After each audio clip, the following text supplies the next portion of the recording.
Bom dia, quero falar com você. Está me assistindo agora nesse canal. Que Deus abençoe. Que Deus possa iluminar seu dia, nosso dia. A paz do Senhor para todos. A leitura de hoje vai ser feita no livro de Tito, capítulo 2, versículo 11 ao 13. Diz assim, a epígrafe do texto: a graça da salvação há de manifestar-se a todos, e Tito deve falar dela. Lemos: porque a graça de Deus se há manifestado, trazendo salvação a todos os homens, e ensinando-nos que, renunciando à impiedade e às consciências mundanas, vivamos neste presente século sóbria justiça e a mente, guardando a bem-aventurança, a esperança e aparecimento da glória do grande Deus e o nosso Senhor Jesus Cristo, qual se deu a si mesmo por nós, para nos remir de toda a iniquidade e purificar para si um povo seu especial, zeloso de boas obras. Tito, capítulo 2, do 11 ao 14, eu li aqui. Fala de zeloso, de ter zelo, né?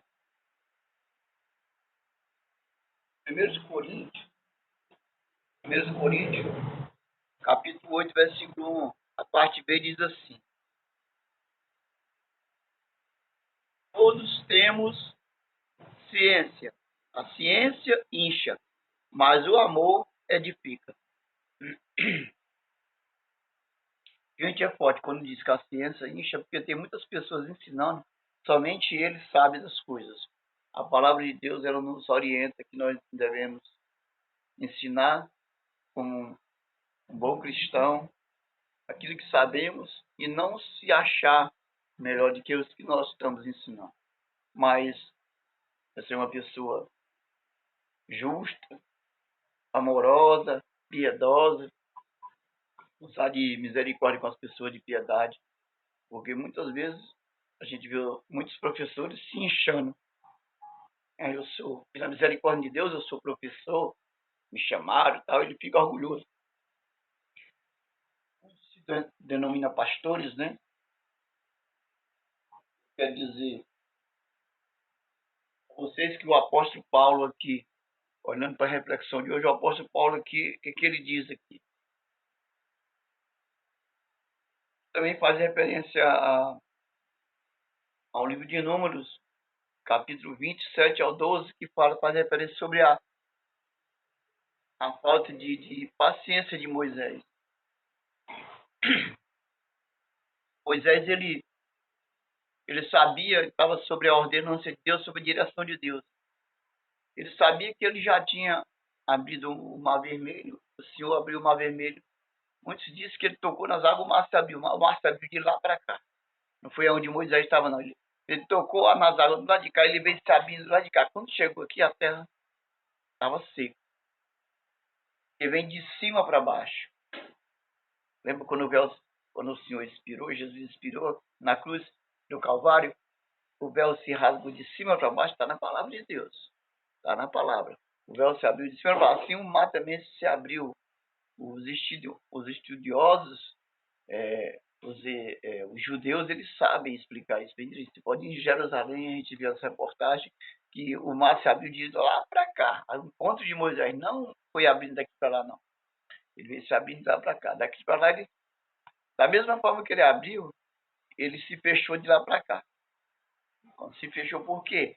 Porque se ele se fechasse daqui para lá, não dava tempo do povo de Faraó entrar para ser engolido. Então ele veio se fechando de lá para cá, até que o povo de Faraó, seus mensageiros estavam todos. Quando o povo hebreu passou, ele só começou a se fechar de lá. Por quê? Porque quando o último passou lá, aí ele fechou.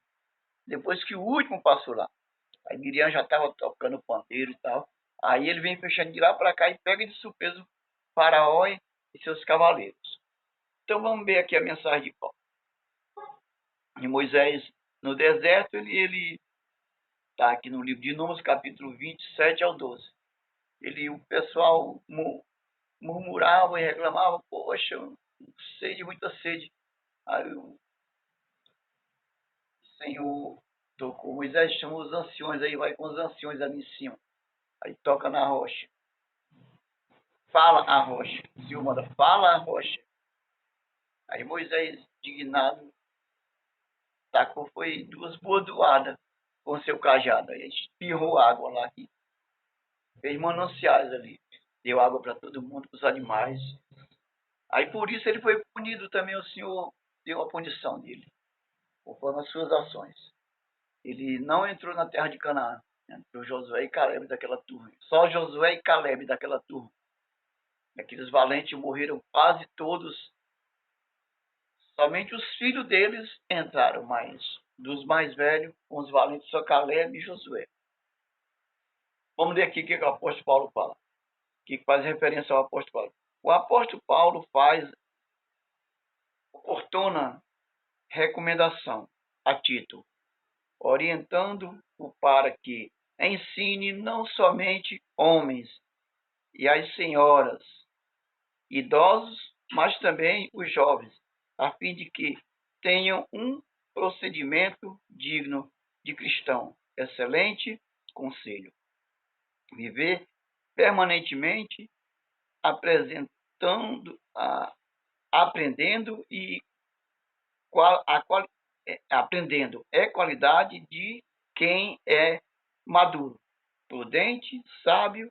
Por outro lado, ninguém é tão perfeito que possam repelir todo e qualquer palavra, sugestão ou ensino. Deus quer ensinar-nos a amá-lo, a obedecer aos seus preceitos, a entender os seus propósitos e esperar por suas bênçãos. Aprendemos mais a conviver com o próximo, considerando com amor, simpatia, não seja intransigente. O Senhor se alegra com um coração humilde e serviçal. Permita que o amor seja a força que vai dissipar o orgulho e a autossuficiência do seu coração. Aceite o ensino ou conselho daqueles que querem ajudá-lo. Aqui o rodapé embaixo diz assim: é melhor aceitar com Deus do que errar sozinho. É aquele taxista. Aqui na mensagem tem que a moça entrou no carro daquele taxista, né? Tinha essa frase aqui. Vamos ver aqui. Sentei-me ao lado de um taxista e ali as palavras do adesivo no painel do seu carro: não me ensine, sei errar sozinho. Você conhece alguma pessoa assim? Então, tá cheio de pessoas assim. E não, eu já sei. Não, conte outra. Não, quer ensinar Pai Nosso a vigário. Essas coisas assim. São pessoas que ele não reconhece que ele tem algo para aprender. Ele sempre só tem para ensinar. E está cheio. E dentro da igreja cristã era para ser diferente, mas não é. Está cheio de pessoas assim. E ele até escuta o que você fala, mas ele escuta sim. Aquela serenidade de quem está recebendo por educação, mas não tem, ele está ouvindo por educação, mas não recebe. porque ele acha, não, não, é assim, é do meu jeito. Eu conheço vários, principalmente pastores, que ele acha que tem sempre para aprender. Aliás, sempre para ensinar, nunca para aprender. E ele se acha num patamar muito acima de conhecimento. Aí, como está lá em Coríntios capítulo 8, versículo 1, a parte B, que diz assim, a ciência incha. Então a pessoa fica orgulhosa, todo inchado, empachado. É complicado. Isso acontece comigo, com você, com qualquer um de nós. Se nós der brecha, nós vamos ficar empachado, inchado, porque por qualquer coisa. Então nós precisamos vigiar e se desvencilhar dessas armadilhas. Sabe quando eles fazem aqueles obstáculos nos programas de televisão, e eles dão uma tarefa para você, quem chegar primeiro lá, ganha aquela prova? Quem passa por um obstáculo, deita aqui, passa ali, aí ele bota um bocado de cordões assim, ou fitas lá, e você tem que passar por aquele entalhado de fios e chegar do outro lado. Quem chegar mais rápido, ganha a prova. Assim é a nossa vida. Nós temos que passar por esse embaralhado, por essa malha entrançada aí, para nós não ficar enganchados no orgulho, na soberba, na prepotência, arrogância.